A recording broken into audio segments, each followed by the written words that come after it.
দর্শক, জাগবার প্রধান রাশেদ প্রধান, তার নাম প্রধান, তার বাবার নামও প্রধান ছিল, শফিউল আলম প্রধান। এই রাশেদ প্রধান, যার জন্ম সম্ভবত 1984 সালে, তিনি সম্প্রতি প্রধানমন্ত্রী সম্পর্কে মারাত্মক ধরনের গালাগালি, কটূক্তি এগুলো করেছেন, যার পরনাই বিএনপি, ছাত্রদলের, যুবদলের নেতাকর্মীরা বেজায় খেপেছে। প্রধানমন্ত্রীকে ইচ্ছা করলেই কি যা খুশি তাই বলা যায়? যে কোনো শব্দ চয়নে প্রধানমন্ত্রীকে আখ্যা দেয়া যায়? প্রধানমন্ত্রীকে যা ইচ্ছা তাই বলে আক্রমণ করা যায়? অবশ্য এই আক্রমণ করতে গিয়ে গণতন্ত্রের কথা তিনি বলতে পারেন, যে তার গণতান্ত্রিক অধিকার, তার কথা বলার অধিকার রয়েছে, সেগুলো তিনি বলতেই পারেন, তিনি দাবি করতেই পারেন।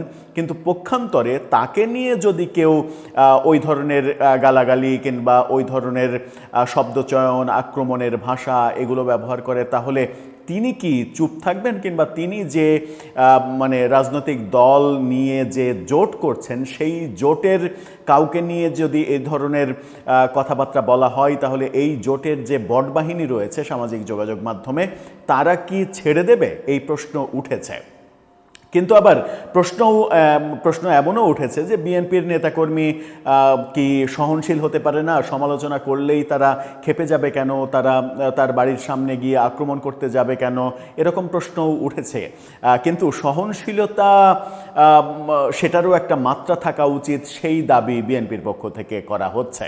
জাগবার এই প্রধান, তিনি প্রধানমন্ত্রীকে কি বললেন, কেন এই পরিস্থিতি তৈরি হলো, তার বাবার ইতিহাস কি, তার বাবা কি কি করেছিলেন, রাজনৈতিক ইতিহাস তার কি, এই প্রশ্নগুলো, এই ইতিহাসগুলো এখন সামনে এসেছে।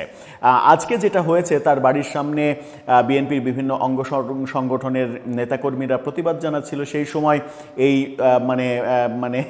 এই ভদ্রলোকের পিএস, তিনি একটা ইট নিয়ে আন্দোলনকারীদের আক্রমণ করতে যান এবং আক্রমণ করতে যেয়ে তিনি গণধোলাইয়ের শিকার হন। পরবর্তীতে তাকে পুলিশ আটক করে। নানা ঘটনা ঘটছে এবং রাজনীতির ময়দানকে উত্তপ্ত করার একটা চেষ্টা চলছে। চলুন একটু জেনে দেখি যে জাগবার এই প্রধান রাশেদ প্রধানকে নিয়ে কি হলো, কি হচ্ছে, সামনে কি হবে। তাকে গ্রেপ্তারের দাবি যখন উঠেছে, তখন তাকে সরকার গ্রেপ্তার করবে কি না। থাকবেন পলিটিক্স টিভির নিয়মিত আয়োজনে।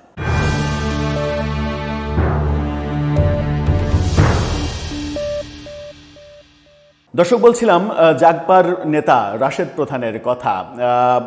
নির্বাচনের আগে থেকেই নানা ধরনের উত্তপ্ত শব্দ, উত্তপ্ত বাক্য তিনি নানাভাবে প্রক্ষেপণ করছিলেন, এবং কাদের উদ্দেশ্যে প্রক্ষেপণ করেন তিনি, সেটা তো আমরা খুব স্বাভাবিকভাবেই জানি। তাদের আক্রমণের মূল লক্ষ্যবস্তু বেশিরভাগ সময়ই আওয়ামী লীগের দোসর, ৭২-এর সংবিধান, এগুলোর প্রতি থাকে। ৭২-এর সংবিধান সম্পর্কে এহেন কোনো বাজে কথা নাই যা তিনি বলেননি। এবার প্রধানমন্ত্রীকে আক্রমণ করতে গিয়ে পড়েছেন বিপাকে। তার পিএস হয়েছে আজকে আটক। তার পিএসের পরিণতি কোন দিকে যায় সেটা হয়তো সময়ই বলে দেবে। গণমাধ্যমে যে খবরটা এসেছে সেই খবরটা একটু দেখে নিন। নিউজ 24, তারা বলছে রাশেদ প্রধানের পিএস জনি আটক। প্রধানমন্ত্রী ও বিএনপি চেয়ারপারসন তারেক রহমানকে নিয়ে সম্প্রতি জাতীয় গণতান্ত্রিক পার্টি জাগবার মুখপাত্র রাশেদ প্রধানের একটি বক্তব্যকে কেন্দ্র করে উত্তপ্ত হয়ে উঠেছে রাজনৈতিক অঙ্গন। প্রধানমন্ত্রীকে কটূক্তি করায় রাশেদ প্রধানের উপরে চটেছেন বিএনপি নেতাকর্মীরা। তাদের কেউ কেউ গ্রেপ্তারের দাবি জানিয়ে রাশেদ প্রধানের বাড়ির সামনে পালন করছেন অবস্থান কর্মসূচি। এদিকে আজকে শুক্রবার রাশেদ প্রধানের বাড়ির সামনে কর্মসূচি চলাকালে জনি নন্দী নামে এক ব্যক্তিকে আটক করেছে পুলিশ। জনি রাশেদের পিএস বলে জানা গেছে।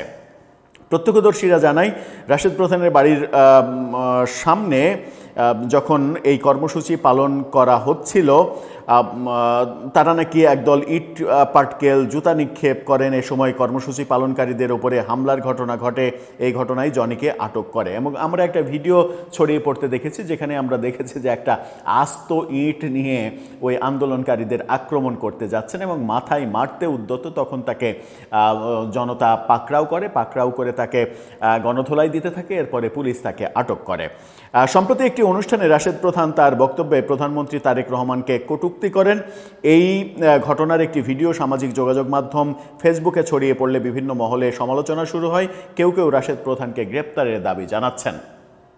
রাশেদ প্রধান যে শব্দ ব্যবহার করেছেন, মানে কুলাঙ্গার জাতীয় যে সকল শব্দ ব্যবহার করেছেন প্রধানমন্ত্রীকে আক্রমণ করতে, এই শব্দ কি এবারই প্রথম ব্যবহৃত হলো, কিংবা এই তারেক রহমান প্রধানমন্ত্রী হওয়ার পরে এবারই কি প্রথম এই ধরনের মানে কটূক্তি করা হলো বিরোধী দলে যারা রাজনীতি করছেন তাদের পক্ষ থেকে, নাকি এর আগেও হয়েছে? ঢাকা বিশ্ববিদ্যালয়ে বিশ্রী ধরনের স্লোগান দিতে দেখা গেছে। এছাড়া বিভিন্ন পর্যায়ে বিভিন্ন জায়গা থেকে নানা রকমের বাজে কথা, কটূক্তি আমরা দেখেছি। এরই মাঝে প্রধানমন্ত্রীকে নিয়ে কটূক্তি করা একাধিক ব্যক্তি গ্রেপ্তার হয়েছেন।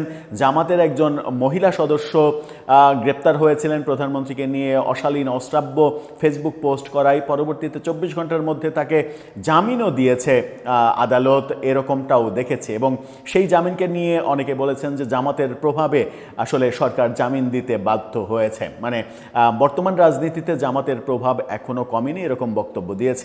সেই জামাত জোটেরই অন্যতম হচ্ছে এই রাশেদ প্রধান। জোটে তিনি নির্বাচন করার সুযোগ পাননি, কিন্তু জোটের একটা ফিগার হিসেবে তিনি সামনে এসে মানে বেশ উত্তেজনাপূর্ণ বক্তব্য সহসাই তিনি দিয়ে থাকেন। এবং সেটা দিতে গিয়ে এই মানে এক ধরনের সংজ্ঞা হারিয়ে যদি ফেলেন যে প্রধানমন্ত্রীকে কোন কথা বলা যাবে আর কোন কথা বলা যাবে না, তাহলে মুশকিল। যেটা সবথেকে বেশি ক্ষতি হয়েছে সেটা হচ্ছে যে রাশেদ প্রধানের এই ঘটনা ঘটানোর পরে তার পিতার বহু কর্মকাণ্ড সামনে চলে এসেছে, ইতিহাস সামনে চলে এসেছে। সেখানে দেখা যাচ্ছে যে তার পিতা 1974 সালে ঢাকা বিশ্ববিদ্যালয়ে একটি হল থেকে 7 জনকে বের করে নিয়ে এসে তাদেরকে হত্যা করেছিলেন ব্রাশ ফায়ার করে। বঙ্গবন্ধুর সময় সেই ব্যাপারটা নিয়ে বিচার হওয়ার প্রক্রিয়া হচ্ছিল, তার বিচার হবে। কিন্তু 75-এর 15 আগস্ট বঙ্গবন্ধুর ওই করুণ পরিণতির পরে রাশেদ প্রধান যে কোনোভাবে ওই মামলা থেকে ছাড়া পান, খালাস পান, নিজেকে মুক্ত করার মানে চেষ্টায় তিনি সফল হন। পরবর্তীতে আমরা দেখেছি যে নানাভাবে রাজনীতিতে বহুবার তিনি বিতর্ক সৃষ্টি করেছেন। এরকম বেশ কিছু ছবি সামাজিক যোগাযোগ মাধ্যমে ছড়িয়ে পড়েছে।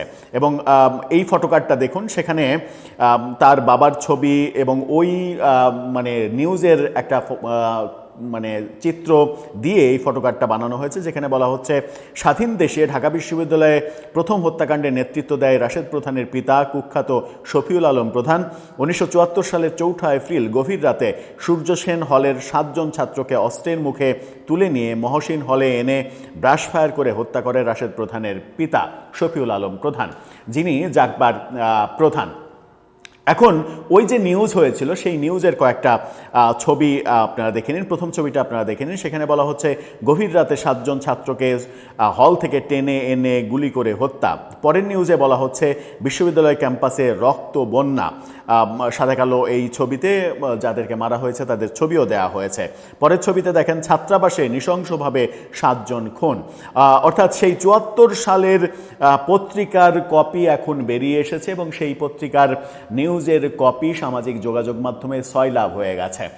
অনেকে বলার চেষ্টা করছেন যে পিতা যেরকম মানে একটা সময় ইতিহাস বলে পিতা যেমন খুনি ছিলেন, তার সন্তানও সেরকম মনোভাব কিংবা সেরকম চরিত্রের হয়েছেন, যে কারণে প্রধানমন্ত্রীকে কোন কথা বলতে হবে, কোন গালি দিতে হবে, কোন গালি দিতে হবে না, সেই ভাবনা কিংবা সেই বিচার বোধ তার মধ্যে নেই। পিতার আদর্শে নিজেকে পরিচালিত করছেন, এরকম অভিযোগ বিএনপির পক্ষ থেকে করা হচ্ছে। অনেকে ফেসবুকে পোস্ট দিচ্ছেন যে রাশেদ প্রধানকে প্রকাশ্যে ক্ষমা চাইতে হবে। সেই পোস্টের আবার অনেকে প্রতিবাদ করছেন যে রাশেদ প্রধান রাজনীতি করেন বলে, একটা রাজনৈতিক দলের নেতা বলে কিংবা বিরোধী দল জোটের অন্যতম একজন অংশীদার বলে তার বেলায় ক্ষমা চাইলেই সব কিছু সমাধান হয়ে যাবে, আর অন্য সাধারণ মানুষের বেলায় তাকে গ্রেপ্তার করে কারাগারে রাখতে হবে। এই একই দেশে 2 আইনের যে মানে প্রয়োগ, এই প্রয়োগ আর কতদিন, এরকম কথাও অনেকে বলছেন। কি হতে চলেছে তাহলে রাশেদ প্রধানকে নিয়ে? ইচ্ছা করলেই কি তারেক রহমানকে গালাগালি করা যায়? ইচ্ছা করলেই কি সেই গালাগালি করেও বহাল তবিয়তে থাকা যায়? আর যার রাজনৈতিক পরিচয় নেই, যে সাধারণ মানুষ, সে ফেসবুকে একটু সমালোচনা করলেই তাকে গ্রেপ্তার হতে হয়? একই দেশে কি 2 আইন চলবে? আপনার মতামত জানিয়ে লিখতে পারেন আমাদের কমেন্ট বক্সে।